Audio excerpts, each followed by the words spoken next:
I'm Adrienne Hines. I've spent 20 years fighting the insurance companies, corporations, and the legal system. And I'm Kristen Paris. I'm navigating divorce, digital business, and life on the farm without a map.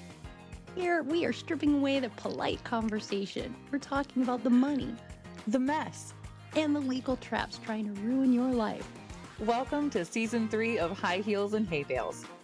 We're back, and today we are talking about gambling and debt. Specifically, how gambling has completely changed in just the last 5 years alone, and why the gambling that ruined people in our parents' generation is not the same gambling that's ruining people today. Well, Kristen, this is going to be an interesting one because a lot of things have been changing lately. I want to ask, first off, kind of how did we get here? But let me throw out some crazy facts for you so we can kind of get things started here. 2018, the beloved Supreme Court of the United States, they opened the floodgates, indicating that states could now legalize sports betting. So I will acknowledge that all bad things usually start with lawyers, but then they, usually end with lawyers too. And sometimes we can redeem ourselves. But I think that the Supreme Court case in 2018 called UCLA Anderson School of Management, I think that they are the ones that really opened the floodgates. Did you know that sports betting is legal in 39 states and the District of Columbia? Actually didn't know it was illegal. You did not know it was illegal in some states? I had Look no at idea. you. See, you're a little bit younger than me. And honestly, I come from the framework that all gambling is like regulated. And, even just to get lottery in Ohio was a big deal. And especially the lawyer mind in me, I'm shocked that it is not illegal.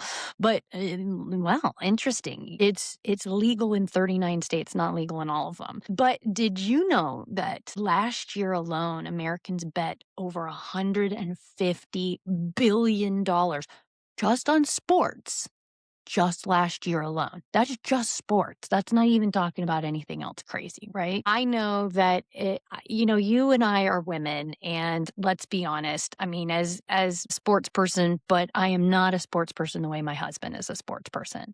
But I can tell you that even my conservative, frugal husband is now on DraftKings and FanDuel, NFL games, podcasts, social media, celebrities. The advertising's everywhere for these things. Now we add these things called prediction markets, Kalshi and Polymarket, where you can bet on elections, political outcomes, that kind of stuff.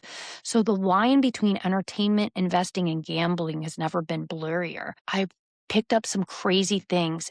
Kristen, did you know that you can buy scratch-off tickets online in Ohio? Did you know this? Okay, I heard about it. And I heard it somewhere, and I thought, what in the actual hell? First of all, why? Every time I see a commercial for like the Ohio Lottery or any of those things, it's if you have a gambling addiction or problem, you should call this person, blah, blah, blah, whatever. And I know how addictive scratch offs can be because I am a sucker for a good scratch off, right? I won't lie, I will drop $20 on a scratch off because I know I've hit big numbers on that. But then I don't know when to stop. So I was shocked when I heard you could buy scratch offs online. I was even shocked when I found out you could buy like the big games like Mega Ball or Mega Millions and Powerball online because we didn't get to the drive-through one day to buy physical tickets, and I was like, I think I could just do it online. And my partner was like, don't do that. Don't no, don't do that. And I didn't because I thought, well, that's really dumb, man. Why would I do that? Because I would then turn around and be doing it, and I would probably put myself in the hole. But the whole scratch off thing, being able to be bought online, is mind blowing to me because I know how addictive those can be. Even the dollar scratch offs. Like, why would you do that? And then so many things come into my mind. Like, can you bankrupt yourself from scratch offs? Like online? How does this Hell work? I yes, you don't get it. can. Like anything else. And that is why we're talking about this. It's incredibly, incredibly dangerous. And again, this line between entertainment investing and gambling has become so blurred. And what your partner was saying, because your partner is closer to my age, your partner acknowledges that making it easier is making it more dangerous. And that's something that on the outside looking in, it seems pretty obvious that the easier it is to access this, just like drugs, right? It's just like anything that needs to be, anything dangerous. The easier it is to obtain them, the harder it is to rise above the addiction capacity. Which Go ahead. I will say, I didn't know, like, obviously, I know there's people bet on stuff all the time, whether it's legal or not, whatever. For instance, Deadpools. I know there's people that bet on those and things like that. I didn't know there were like the prediction betting, like the election. I'd have lost my ass. Just saying, I'd have lost my straight ass and had to go back to bankruptcy court on that one. So it's Well, a good thing I didn't know it existed. I would argue that at least with the prediction markets as we get there, I think some people have better odds than others, and I think that's one of the problems here. I mean, at the end of the day, the house always wins, right? We have to remember that the house will always win. Any ability we give people to go down this lane is just incredibly dangerous. Although I'm an American, I believe in free will, right? You should have the choice to do these things, but I would like to make sure that everybody understands how dangerous some of this stuff is. The financial devastation, we've got data that shows us that the financial problems are real associated with this type of stuff. The New York Federal Reserve did a study, and in states that legalized online betting, there's a 10% increase in the likelihood of bankruptcy and an 8% increase in debt collection amounts appearing about 2 years after legalization. So we saw a 10% increase in states that allow legalized gambling. We're seeing a 10% increase in bankruptcies and debt collection activities following this. So that alone, just in those states. And in the 3 to 4 years since online betting legislation, we see rates closer to 25 to 30% increasing as time keeps passing on. So I'm seeing this as a bankruptcy attorney. I'm seeing a lot more people on my social media, like on my TikTok and my YouTubes, asking me questions or sending me private messages. What about gambling debts? And the number of people asking me was really what triggered my thought of we should be talking about this now because it is clearly becoming a problem. Credit scores in states with online betting have dropped 3 times faster than states with only in-person betting.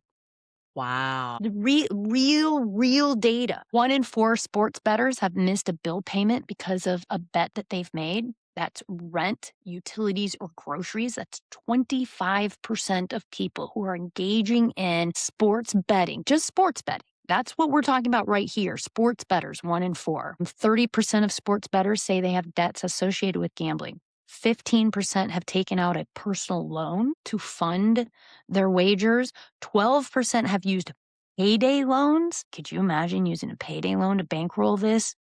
24% have used credit card cash advances. 39% of sports bettors say they've made wagers specifically hoping to win enough money to pay off existing debts. 39% of the people are betting hoping to win their way out of the debt that they're creating. And that is the problem. So, all right. I will say I have mm, knowledge of sports betting because I think of sports as baseball, football, all that crap. Horse races are huge gambler attractants. What was the other one? It was Cars, dog dogs. racing, all of that. So my experience and knowledge of debt with sports betting is the bookies back in the day that would bust your kneecaps if you didn't pay back what you borrowed. And so when I think of that, that's what I think of. I think of, Big Paulie coming with a baseball bat to collect, not your wages being garnished. Like, I Well, don't think of that. Right, right. That's an important distinction, and I'm sure probably a lot of our followers are reorienting this in their mind as well. Yeah, I mean, I think I feel the same way. Even 10 years ago, 20 years ago, even, if you were to go to Vegas and you'd run up a big bet and you couldn't pay it, the casino owners, they had ways of figuring this stuff out, right? They're gonna convince you to find the way to pay. Yeah. And Oh, yeah. and so it it is a whole different world now because now we're dealing with Capital One, Lendmark payday lenders in the Right. kiosk at the mall, right? It's And just it's just a different kind of bookie. it's a totally different type of bookie, but it is almost more dangerous because there's no fighting back. There's no hiding, just very, very chilling that people drowning in debt are gambling to get out of debt. And the reality is that hole gets deeper and deeper. It's been that way for decades, though. Again, back in the day, people did the same thing, but again, this But is they had to have a fit. They had to physically drive their car to a casino. They had to get their bodies out of the car and, yeah, physically get themselves true. in. They had to physically find money, right? And of course the cash ATM, all those things. But there is something about just like the way you feel about a scratch off ticket that we can order on the internet, it's the same concept. It's almost supposed to be a little hard to offset the danger to some Mhm. extent, I think. Maybe in my own mind that's a fake analogy, but in my mind, the act of having to go through these steps makes you think about the seriousness of it, whether or not you really need it, whether or not you can really afford it. What does it say about where we are financially as a country when people are betting their rent money? Well, I think it's we're at a place where people will do anything to try and get ahead because it's almost impossible to get ahead without trying something crazy. And we also have a huge problem with addiction. And that's not just illegal substances and alcohol. Gambling is a serious addiction. And obviously, when- we were talking about this before in our content that we make. One of the most asked questions I see that I definitely can't answer is, what about gambling? What about online gambling? What about casino winnings? What about this? I don't know. I don't do that because I'm too afraid I'll lose my house. But people are doing it, and immediately, like, that's what they're worried about. It's not their credit card bills. It's their gambling. It's their gambling winnings, their losses, and what the trustee's going to think about that. And I think we are at a place where people are just trying anything, trying any Hail Mary, and it turns into an addiction and it makes it 10 times worse. Well, the new gambling is different because everything is frictionless access, right? Old gambling required the physical effort, driving, walking in there. But when we're funding our gambling through credit cards and bank linked funding, gambling apps allow you to fund your account from a credit card, a debit card, or a linked bank account. I mean, you could probably link your home equity line of credit to it. People can drain I mean, could you imagine? You can use Apple Pay. I mean, like, this is just So so terrifyingly dangerous. So I while we're talking about this, because I really didn't look into much of this, just going on a whim here, especially if the scratch off thing, because I was afraid I would see how easy it was and be like, oh, I'll just do this.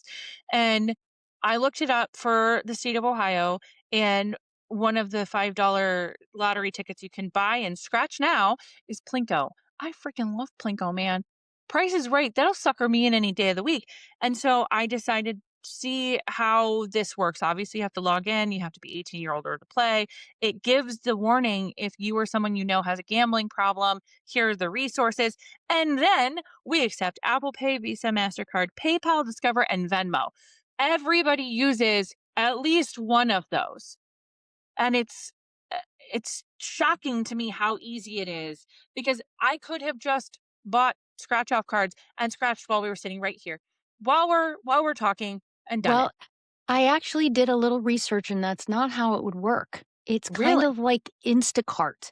You are actually paying somebody to be a courier to go and buy you lottery tickets, and then you virtually scratch them off or something. So, like seriously, because I was so confused about how this would work. How did you just get lottery tickets in the mail? How are people not faking that, right? Right. And so I guess when you go online, you're paying some like an Instacart situation where you're paying somebody to go there, buy the ticket. I don't exactly know how it works, but that's what you should know because again, you're not going to get the feeling of scratching with the coin and the paper in your hand. You're going to be doing it virtually and it's going to happen really fast. And your Plinko fund's going to be done really really quickly and you're going to just want some more.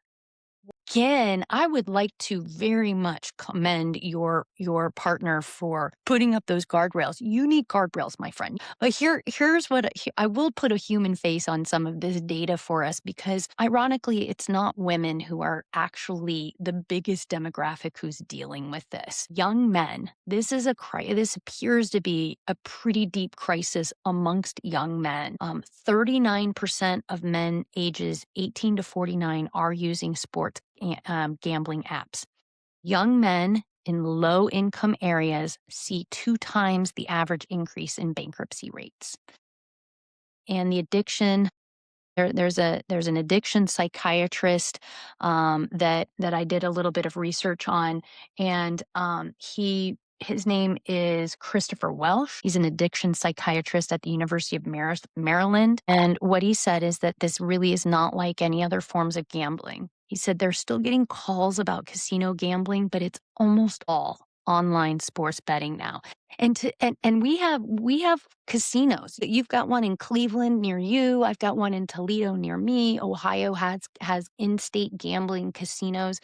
And we know what those look like. We know what it looks like to pull up to one, to go into one, to see people there. It's just so crazy that young men are the ones kind of getting into this on their apps. Loneliness, disassociation with society, fear, anxiety, existential dread, the desire to keep up in a world that's moving faster than us. All of these things are going to affect humanity. And they're definitely young men tend to be very susceptible to this type of existential anxiety. Now, I do have a question, and this is just a what do you think type question. So, I know in high school, they would do like the squares where you buy a square, and if they win this or whatever, it was kind of Mhm. like a gambling thing. I wonder, or maybe what do you think about that? That could be like sort of a catalyst because the kids see, hey, this is okay. We did it in school, and it kind of gives them the oh, we won. So it just extenuates that feeling and that want to win more. I wonder if it's something we all just kind of learned in school and that it was okay. I don't know. I just came to me. Listen, any game we play, right? You can play for points, you can play for money, you can play for adulation, right? So anything you play can come into that. I was just thinking, I was in a bar during March Madness a couple months ago, and they had the squares on the wall. Right. And it's a bar restaurant. And kids are there, it's a pizza joint. So it's everywhere.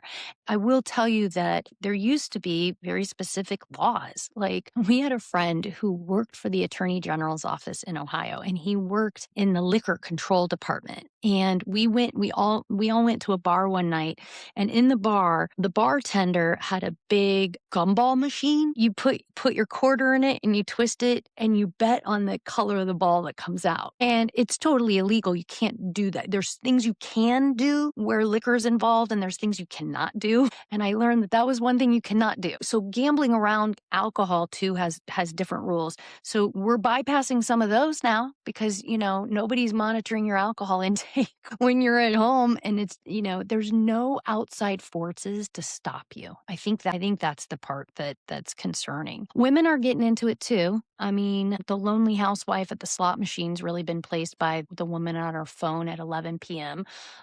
It's not as common with women, but I am definitely getting inquiries from women who are finding themselves in problems gambling. Not at the rate that men seem to be asking me, but definitely at a higher rate than I would have experienced maybe 10 years ago. And I also want to throw something else out here because this concept is always on my mind. What do people with ADHD have in common? Impulsivity, dopamine seeking, lack of risk tolerance, high risk Uh-huh. tolerance, difficulty with consequences.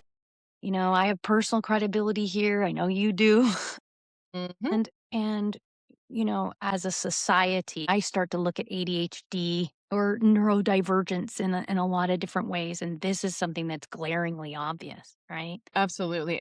I actually wondered that myself if we were gonna touch on that because I could see again, I mean, I think a lot of people that do have ADHD have an addictive personality. It's that quick dopamine hit, and that's why I mean, I am 40, almost 42 years old, and I was told 2 decades ago, I wasn't allowed to go into casinos, and then by my ex-husband that he would never allow me to go into a casino, and I told him he was a big jerk, and he's like, "No, I know better." And again, my partner now is like, nope, no, no, no, no, no, Kristen, we're not doing that."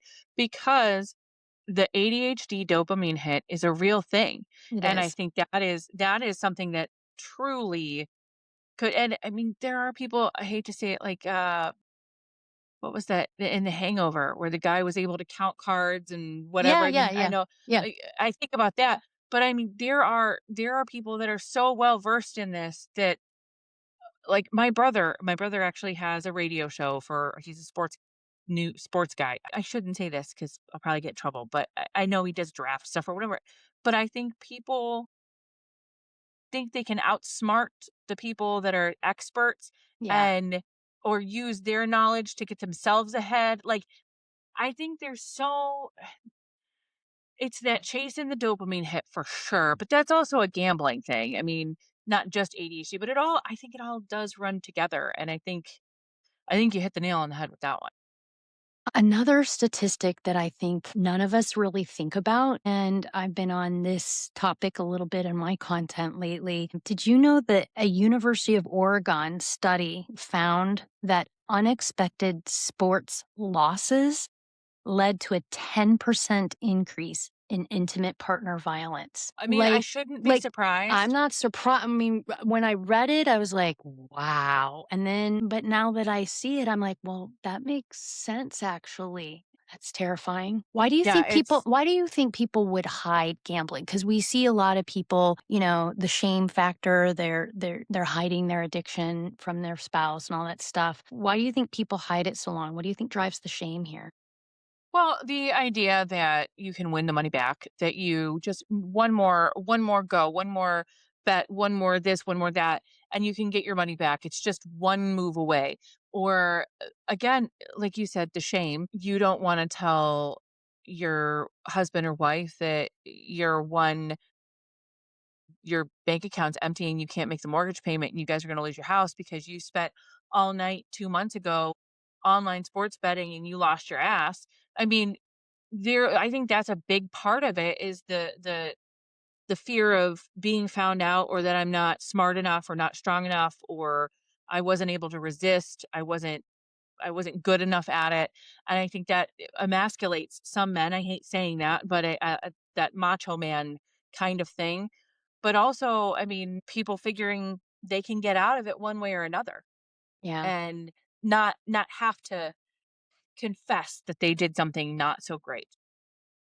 Well, I think we've been talking a lot about we're starting to understand the problems with online gambling. I think most people understand online gambling, basically what it is. DraftKings, FanDuel, you sign up an account, you go on there and you make sports bets. My husband, like I said, it took him a while to come to it. He's extremely conservative. And I will give you an example of why I am never allowed to have gambling apps on my phone, why I'm only allowed to go into a casino with being very clearly guarded by my spouse, is because I have that addictive personality. And so it's funny because my husband does not. And he finally, he loves sports. He loves football. He loves sports and basketball, but loves football. We have season tickets to the Bengals and everything. And he loves to watch all of the football stuff in the fall. And he loves to make bets. Like, he'll make a bet with me. He'll just write them down. He's like, "I think these 3 teams, and this is the odds, and this I think they're gonna this is what." And so finally, when he did FanDuel and those things, my husband will bet $20, $50 total sometimes. And I'm sitting next to him going, "Why are you only betting $20?" Like, if this is what you really feel, this is what you really believe, put your money out there. Like, here I am trying to encourage him to be worse about it because it's clear that if I had this app, I'd be like very aggressive. I'd be like, "Ooh, we're taking a risk here. Yeah, I believe it. I believe it." And I know that's stupid. I can't do that. So my husband literally is the person that FanDuel does not like because he bets like $20 every Saturday, or every Sunday on a couple, like a game here and game there. And that's really what he loves to do. But I would not be able to have it. I can't be trusted. There's no discussion. I will say that my partner and your husband are close to the same age. And he's like, "No, it's a bet in here. It's okay. It could be a bet between friends." And I'm like, "No, put like $50 on that. We could make money to do this." He's like, "No, no, it's okay." We're driving past the store. I'm like, "Hey, do you want to stop and get lottery tickets?" He's like, "No, we've already spent like $10 this week." I'm There like, you go. There "This you go. isn't 1975, honey. Let's do it now. What if we could Yeah. one ticket Yeah. away from win it?" Yeah. And he's like, "This is probably why you shouldn't be in control of the money." Exactly. Exactly. And there we get to it. At least we're acknowledging our flaws and we are putting up boundaries. That's called being healthy. We are setting up boundaries. Now, let's move away from the online gambling because I want to talk about something that is really wild is these prediction markets. I mean, this is where shit really goes crazy because this prediction market stuff was kind of happening without me completely understanding. And so I didn't really realize until maybe a couple months ago really what these things were and what was happening here. So for everybody who's listening who doesn't know what Kalshi and Polymarket are, welcome to our podcast. This is where we explain shit to people who haven't ever heard of it. So these are these are platforms like apps, and they allow users to bet actual real money on real world outcomes. You can bet money on elections, political decisions, military actions, even what words Jesus. like the president will say. Ooh, Um, ooh, ooh. I might wanna bet on that one. right. Right. Well, listen further here, okay, and make your plans accordingly. What's so interesting is these things are being marketed as financial instruments. Okay. And forecasting tools. They're not being called gambling. The distinction matters both legally and politically. And let's just get it on out there. Donald Trump Jr. has invested significantly in Polymarket through his venture capital firm, and he is a strategic advisor to Kalshi. Okay, to the platform Kalshi. His father's administration has been the strongest supporter of prediction markets, and the Trump administration actually sued 3 states that tried to regulate them. Okay, so we have a very, very strong political wind here. And as you know, the problem is that we are all very concerned. By we, I mean me, people I listen to, right? The concern is insider trading here because That's 3 accounts, I'm gonna give you a moment, 3 accounts on Polymarket correctly bet on the timing of the Iran war ceasefire, netting over $600,000. 1 account with a 93% accuracy rate profited by betting on when US and Israeli airstrikes would occur across 2024, 25, and 26. And in January, one trader who created their account in December made $400,000 by betting that Nicolas Maduro would be removed from power less than 5 hours before it happened. Israel arrested 2 people, including a military reservist, for allegedly using classified information to bet on Polymarket. Go, Kristen. I want to know your thoughts. okay, okay, I got a lot of them. I Okay, am so so excited. so, here's the thing. We've been watching the news because we do as people, and I the other day, something came down, at, like, 4:55, and I was like, "Oh, it's Friday, the market closes in 5 minutes." Oh, they extended the ceasefire. Imagine that. And sure enough, stock market goes up. I'm like, "Okay." And I asked you, I think, I was like, "Wait a minute, that's technically, like, predictive marketing, whatever. Who's betting on that?" And then, are they double dipping, betting on the stock market doing one way or another? knowing what it's gonna happen. Like, obviously, there's insider trading. I'm gonna be the guy that says this. There's friggin' insider trading, okay? Every mother loving effort. I've got words, okay? Every mother effer in the government, I don't care which side of the freaking aisle, they're insider trading. There's no way they're not. It's illegal. That's some horse shit. Okay, out of the way. They are making money knowing what's gonna happen. And I don't get how, I mean, I get how it's not getting them fired because, they're in charge. But I would bet big dollars. Ha, look, bet. I would bet that the people in that administration are doing it because they're friggin' grifters, okay? They're gonna try and make money any way they freaking can. And if it's to do insider trading, if it's to, uh, you know, what's the word I'm looking for? Not stock, but push the market one way and be Value able to. to increase the That's it. Yeah, value. yeah. I'm so pissed right now I that know. I can't get the words out. Get it. I'm here to It's help. all horseshit, okay? Horseshit. It's horseshit. And Horseshit. if I paid attention, I probably could make $400,000 too because I probably couldn't. You're right. That's why I No, stay off you of these can't. things. You can't. Not unless you know somebody. The people who are making this money on Polymarket are either very, very lucky, right? No. It's gambling. It's They're gambling, or insiders. they're inside. I mean, listen, a lot of people have won in the gambling world by betting on games that matches that were fixed. This is Right, fixed. This is right. fixed. Is what it Yep, really is. it It's is. insider trading. It's cheating. It's a problem. And let me tell you what the White House response was. They sent a the White House management office sent a staff-wide email, and those are really scary. Staff-wide email warning against placing bets using confidential information. They had to tell their own staff not to do insider trading on prediction markets. That was March 24th of But they're doing it 2026. anyway. But B the head guys, of they're course they are. They're suing, they're suing 3 states to who tried to put regulations on them. Of course they're doing it. Of course, and that's why you're never gonna make any money, Kristen, because you're not the one working there. You're not the one getting the secret information. You're not the one with the inside information. So you're just a chump like everybody else. Everybody else is a chump in a world where cheating is occurring. If you're not cheating, then you're the chump. And that is what these prediction markets are allowing to happen, especially in this political environment.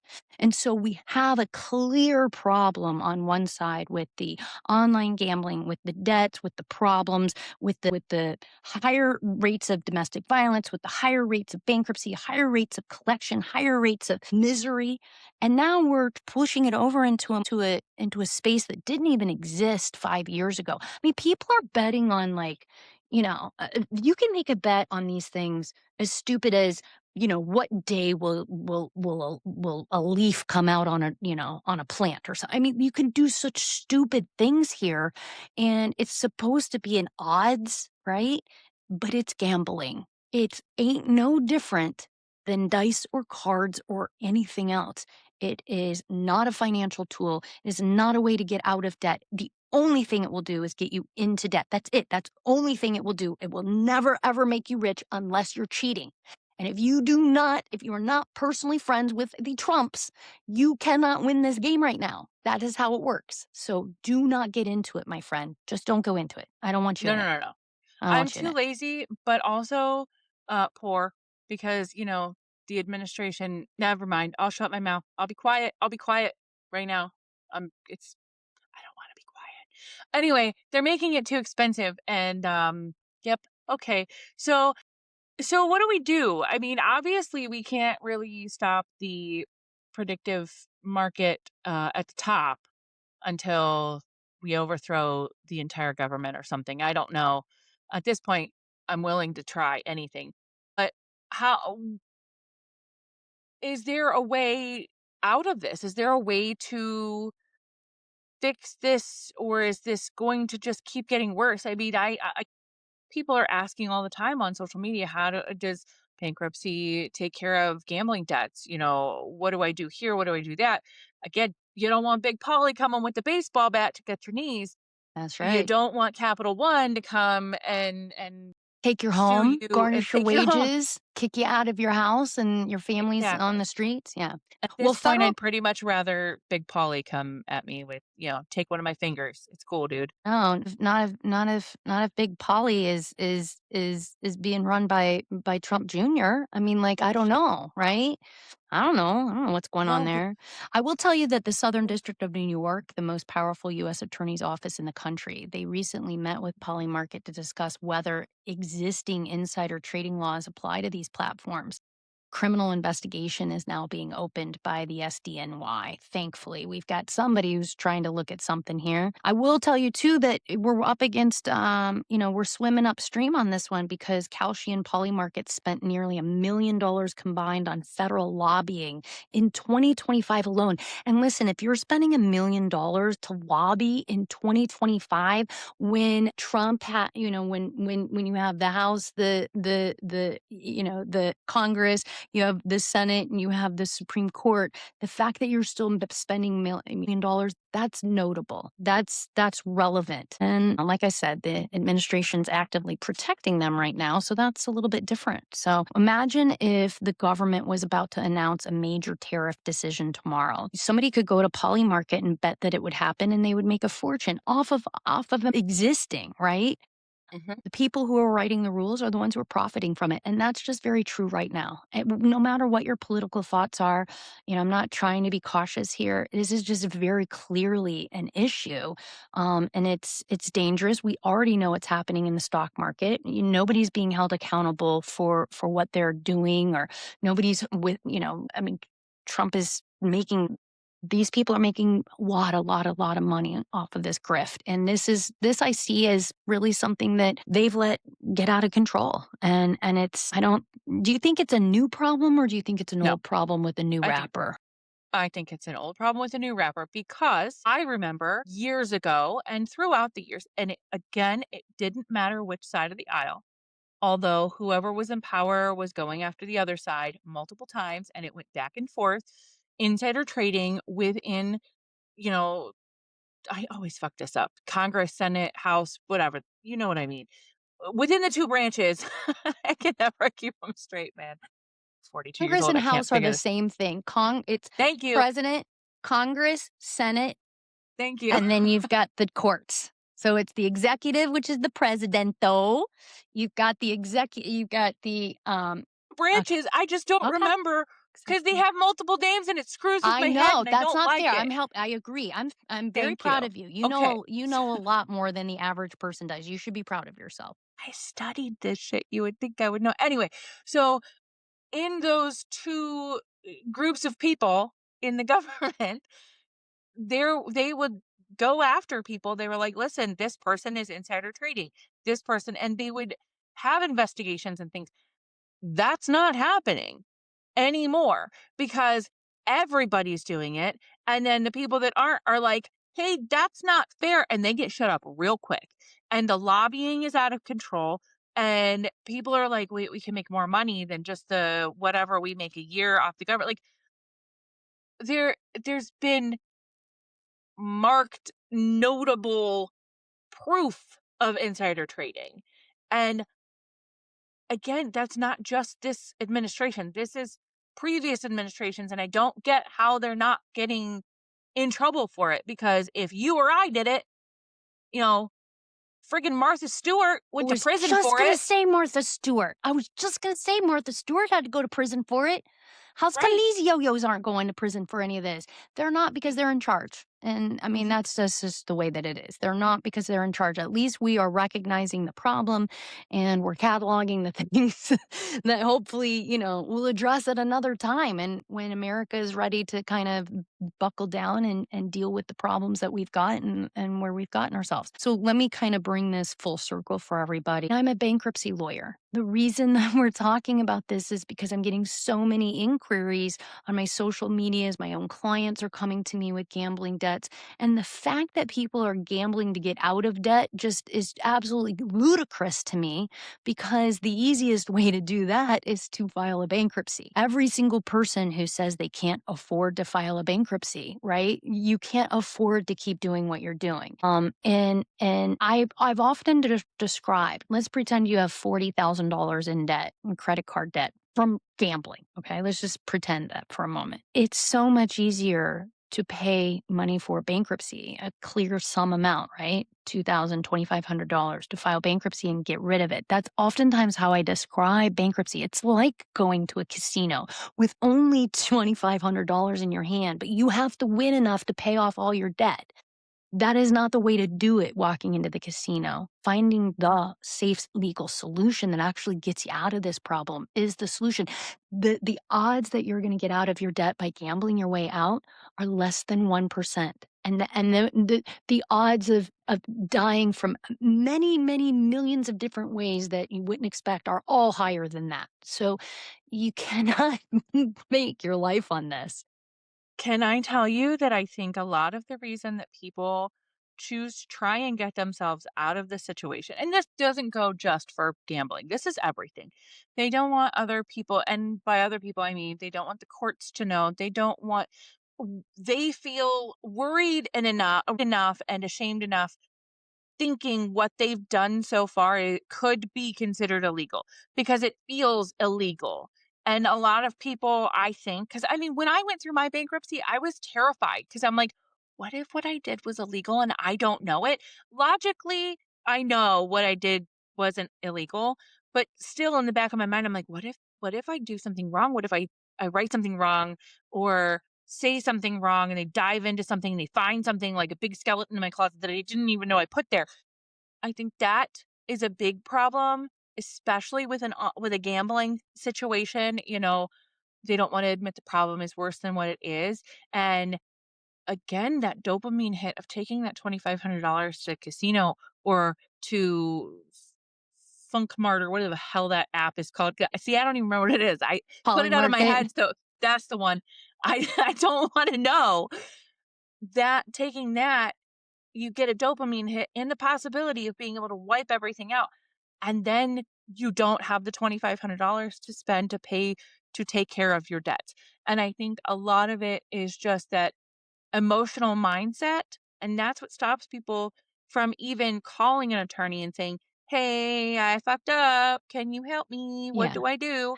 I And obviously, you know that. I think it's really insightful that you mention, or that you say that you felt like maybe you were doing something illegal. And I think I started to understand that recently, but I think you saying it out loud right now kind of hit me in the head with a lot of the questions that people ask me. I never really put it in that particular frame before, but I want everybody listening out there to understand that bankruptcy is safe and legal.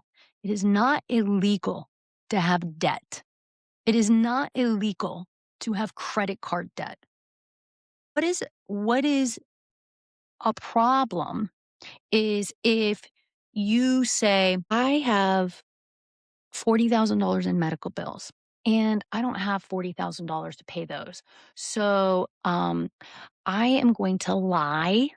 Right? I'm gonna tell a credit card company that I'm really a doctor and I make a lot more money, and I'm gonna get them to lend me a whole lot of money so I can go pay my medical bills off, right? If you lie on an application, on a credit card application, it's called credit card application fraud. In my whole history of being a bankruptcy lawyer, I've never had a client who was charged with credit card application fraud. Everybody fudges a little bit, everybody blossoms a little bit.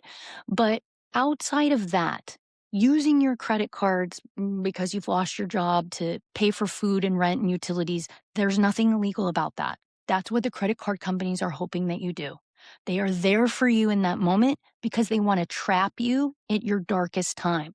Because when you do start to make money, you're going to start to see what that interest rate has done and how much you really owe. And it's going to be really hard to pay it off. And you're going to keep paying over time and they're going to keep getting interest from you.